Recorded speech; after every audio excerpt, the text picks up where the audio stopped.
하나님의 말씀은 시편 125편 1절에서 5절의 말씀입니다. 여호와를 의뢰하는 자는 시온 산이 요동치 아니하고 영원히 있음 같도다. 산들이 예루살렘을 두름과 같이 여호와께서 그 백성을 지금부터 영원까지 두루시리로다. 악인의 권세가 의인의 업에 미치지 못하리니 이는 의인으로 죄악에 손을 대지 않게 함이로다. 여호와여 선인에게와 마음이 정직한 자에게 선을 행하소서. 다 같이 읽으시겠습니다. 자기 굽은 길로 치우치는 자를 여호와께서 죄악을 짓는 자와 함께 다니게 하시리로다. 이스라엘에게는 평강이 있을지어다. 아멘. 할렐루야. 서로의 평강의 복을 기원하는 마음으로 샬롬 인사 나누시기 바랍니다. 샬롬. 오늘이 수요일입니다. 수요 예배가 저녁 7시 반에 있게 되는데 오늘은 최정원 목사님이 말씀을 증거하시게 되겠습니다. 시편 125편을 가리켜서 무슨 노래라고 한다고요? 성전에 올라가는 노래. 성전에 올라가는 노래가 시편 말씀에 전부 몇 개의 시편에 나와 있습니까? 15개의 시편. 몇 편부터 몇 편까지였죠? 시편 120편부터 134편까지. 그래서 그 15개의 시편에는 바로 1절 앞에 다 괄호 안에 그것은 성전에 올라가는 노래라고 소개가 되고 있습니다. 그러니까 이스라엘 땅 전역에 흩어져 살던 이스라엘 백성들이 예루살렘 성전을 향하여 순례길을 행하며 올라갈 때 바로 이 성전에 올라가는 노래를 불렀다는 것이죠. 마찬가지로 우리도 모두 하늘의 성전을 향하여 올라가는 순례자들인데 우리가 이 순례길을 행할 때에도 하나님의 말씀이 우리 노래가 되어서 그렇게 찬송하며 우리가 순례길을 행하고 있는 것입니다. 나의 나그네된 집에서 주의 율례가 나의 노래가 되었나이다. 나그네 순례자죠. 그런데 나의 나그네된 집에서 무엇이 나의 노래가 되었다고요? 주의 율례가. 그래서 주의 의로운 규례를 인하여 내가 하루 7번씩 주를 찬양하나이다. 낮에는 여호와께서 인자함을 베푸시고 밤에는 그 찬송이 내게서 생명의 하나님께 기도하리로다. 그래서 늘 하나님의 말씀을 순례자의 노래로 삼아서 그 말씀 의지하며 그 말씀 즐거워하며 그 말씀 때문에 하나님을 찬송하며 살아가게 되시기를 주님의 이름으로 축원합니다. 1절 말씀 같이 읽겠습니다. 1절 말씀 시작. 여호와를 의뢰하는 자는 시온산이 요동치 아니하고 영원히 있음 같도다. 누가 요동치 않고 영원히 살게 된다고요? 여호와를 의뢰하는 자. 너희는 여호와를 영원히 의뢰하라. 주 여호와는 영원한 반석이시미로다. 하나님이 영원한 반석이세요. 하나님이 만세 반석입니다.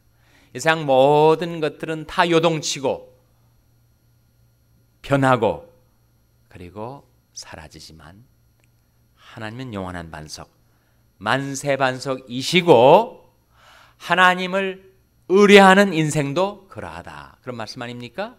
여호와를 의뢰하는 자는 시온산이 요동치 않고 영원히 있음 같도다. 우리 인생이 어떻게 요동치 않고 살 수 있을까? 하나님이 그 성중에 거하심에 성이 요동치 아니할 것이라. 하나님께서 우리 삶 속에 와 계시고 우리가 그 하나님을 의뢰하며 살 때 우리가 요동치 않고 살 수 있다는 거예요. 우리가 살고 있는 이 세상에는 환난 풍파가 많습니다. 사고도 많고 시험도 많고 위험도 많아요. 그런 세상을 살아가는데 어떻게 인생이 요동치 않고 살 수가 있는가?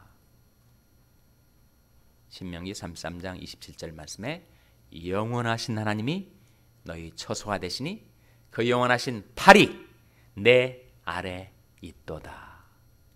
바로 거기에 우리 인생이 요동치 않고 살 수 있는 길이 놓여져 있다는 것입니다. 영원하신 하나님이 너희 처소가 되신다.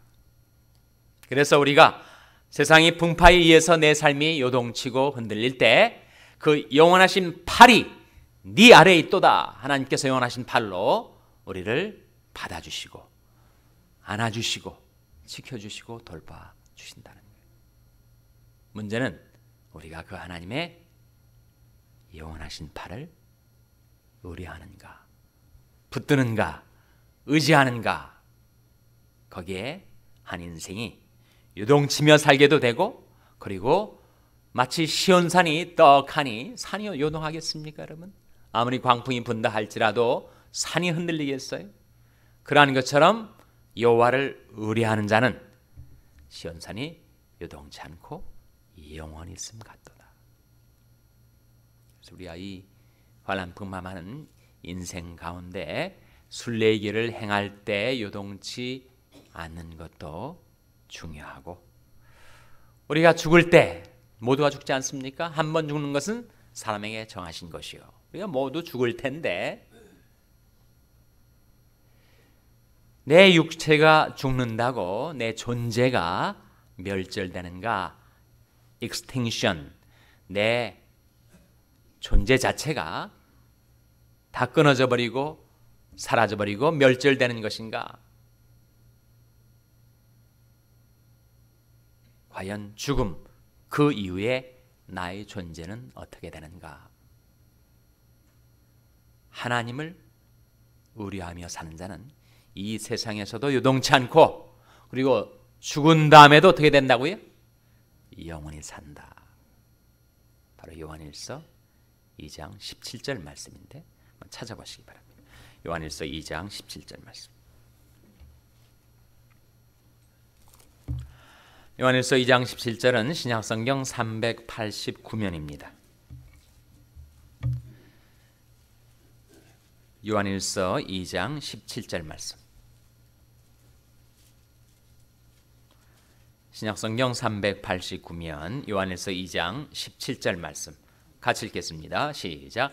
이 세상도 그 정욕도 지나가되 오직 하나님의 뜻을 행하는 이는 영원히 거하느니라. 이 세상도 지나가죠. 정욕도 지나갑니다. 그러나 오직 하나님의 뜻을 행하는 이는 어떻게 된다고요? 영원히 거하느니라. 하나님을 의뢰하고 하나님의 뜻 받들어 살아가는 자는 영원히 산다. 그런 말씀이죠. 이것이 우리에게 주어진 놀라운 약속입니다. 이 세상 살 동안에도 모든 것이 요동치고 변하고 사라져 가지만 하나님을 의뢰하며 사는 자는 시온산이 요동치 않고 영원히 있음 같아서 이 세상 살 동안에도 요동치 않고 죽은 그 다음에도 영원히 살게 된다. 그것은 하나님께서 우리를 마치 산들이 예루살렘 성을 쭉 두르고 있는 것처럼 우리의 삶을 두르시기 때문이다. 2절 말씀 같이 읽겠습니다. 시편 125편 2절 말씀 시작. 산들이 예루살렘을 두름과 같이 여호와께서 그 백성을 지금부터 영원까지 두루시리로다. 하나님께서 우리 전우를 두르신다고 했습니다. 우리 전우 좌우를 두르시는 거죠. 그리고 우리에게 안수해 주십니다. 그 놀라운 약속이 시편 139편 5절에 나와요. 한번 보시기 바랍니다. 시편 139편 5절 말씀. 시편 139편 5절 말씀 같이 읽겠습니다. 시작. 주께서 나의 전우를 두르시며 내게 안수하셨나이다. 주께서 나의 전우를 어떻게 하신다고요? 두르신단 말이에요. 하나님은 내 앞에도 계시고 내 뒤에도 계시고 내 우편에도 계시고 내 좌편에도 계십니다. 무소부지하신 하나님, 그 어디에나 계신 하나님께서는 나의 전우를 두르시며 내게 어떻게 하신다고요? 안수하셨나이다. 그러니까 흔들리고 취약하기 짝이 없는 내 연약한 존재의 기저에 그 밑바닥에서 하나님께서는 영원하신 팔로 나를 지탱해 주시고 그리고 나의 전우를 들으시면서 내게 안수해 주신다. 그 놀라운 약속을 우리에게 상기시켜 주고 있는 말씀입니다. 3절에 보시면 악인의 권세가 의인의 업에 미치지 못하리니 이는 의인으로 죄악에 손을 대지 않게 함이로다. 악인의 권세란 말에 보시면 홀 그렇게 나온단 말이죠. 악인의 홀, 악인의 권세가 의인이 무엇에 미치지 못한다고요? 의인이 업이 뭐예요? 구약 성경의 업은 뭐로 나타납니까? 기업은 뭐로 나타나요? 땅으로 나타나죠. 땅. 그러니까 악인의 권세가 의인이 살고 있는 땅에 미치지는 못한다는 거예요. 오늘날 땅을 업으로 삼는 부동산 업자도 있겠지만 오늘날의 업은 뭐예요? 자기 직업. 그러니까 악인의 권세가 아무리 악인의 세력이 순간적으로 강성하다 할지라도 하나님께서 의인의 삶의 터전에 하나님께서 그것이 미치지 못하도록 막아주시고 지켜주신다는 말씀이에요. 염려하지 말라라는 거죠. 아무리 시대가 어두워지고 악인의 세력이 극성을 부리는 것 같아도 하나님께서 하나님의 백성들이 업에, 직업에, 가정에, 우리들이 산업에, 우리들이 기업에 미치지 못하도록 지켜주시는 것은 우리가 두려운 마음에 악인의 세력을 무서워해서 죄악의 손을 대지 않고 살게 그렇게 하나님께서 우리 존재도 지켜주시고 우리 업도 지켜주신다. 업이란 말은 다시 분깃, 기업, 하나님께서 고유하게 내게 주신 내 삶의 기반, 그것은 하나님께서 지켜 보호해 주신다는 말씀입니다. 4절 같이 읽겠습니다. 시작. 여호와여 선인에게와 마음이 정직한 자에게 선을 행하소서. 하나님은 선인에게 선을 행하십니다. 악인에게 좋은 것을 아끼질 않으세요. 그래서 시편 37편 3절에 보시면 여호와를 의뢰하여 선을 행하라. 땅에 거하여 그의 성실로 식물을 삼을지어다. 그런 말씀이 나와요. 여호와를 의뢰하여 뭘 행하라고요? 선을 행하라. 우리가 많은 선을 행하면 이게 다 내게로 결국은 돌아옵니다. 내가 남에게 선을 행하면 하나님께서 그거 지켜보시다가 내게 선으로 갚아주세요. 하나님은 공의로우신 하나님, 신실하신 하나님이시기 때문에 우리 일거수일투족을 다 지켜보고 계시는데 내가 선한 마음을 품고 남에게 선을 행하면 하나님께서 그 선을 내게 갚아주신다는 거예요. 그리고 마음이 정직한 자에게 좋은 것을 아끼지 아니하십니다.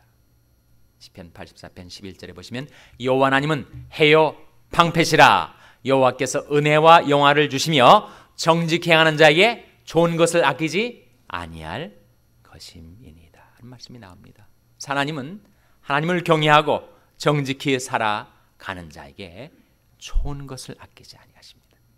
이 성전에 올라가는 노래 가운데서도 바로 그것을 깨닫고 이렇게 하나님 앞에 기도하는 거죠. 그것은 계시된 말씀에 의지하여 하나님 앞에 기도하는 것이기 때문에 그 기도는 꼭 반드시 응답이 됩니다. 뭐라고 기도하는가? 여호와여 선인에게와 마음이 정직한 자에게 선을 행하소서. 5절 말씀 같이 읽겠습니다. 시작.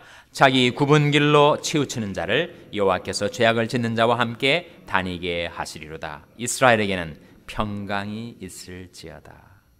자꾸 하나님을 거스리고 마음으로 하나님을 떠나서 자기 굽은 길로 행한단 말이에요. 악인의 꾀를 쫓고 죄인의 길에 서고 오만한 자의 자리에 앉고 자꾸 굽은 길로 치우치는 자를 하나님께서 어떻게 하시는가? 죄악을 짓는 자와 함께 다니게 하십니다. 그럼 어떻게 되는 거예요? 지혜로운 자와 동행하면 지혜를 얻고 미련한 자와 사귀면 해를 받느니라. 해를 받게 되죠. 근데 누가 그것을 그렇게 하게 하시는가? 하나님이 허락하신단 말이에요. 그래서 그런 말이 있습니다. 죄인에 대한 첫 번째 심판은 하나님께서 그로 하여금 죄를 짓게 하는 것이다. 그래서 우리가 하나님을 두려워하며 경외하며 사는 것이죠. 내가 행하는 것이 정말 구분 길로 행하는가 아니면 정로로 행하는가. 어디에 정로가 있습니까? 어떤 길은 사람이 보기에 바르지만 필경은 사망의 길이 있는데 어디에 정로가 있습니까? 어디에 생명길이 놓여 있다고요? 말씀의 길로 행할 때 이 길이 정론이 이리로 행하라. 하나님께서 우리에게 들려주시는 말씀을 따라 말씀의 길로 행하는 것이 정로요 의길이요 생명길이 된다는 거예요. 만일 우리가 그 길로 행하지 않고 우리가 구부러진 길로 행하고 처세술을 따라 행하고 악인의 길로 행하면 하나님께서 놔두신다는 거예요. 죄악을 행하는 자와 다니게 하시면 해를 받게 됩니다. 그러나 이스라엘에게는 평강이 있을지어다 하신 말씀대로 하나님을 의뢰하고 선을 행하며 말씀의 길로 행하며 살아가는 여러분에게 평강이 있게 되시기를 주님의 이름으로 축원합니다. 기도하시겠습니다. 오늘 말씀을 기억하며 하나님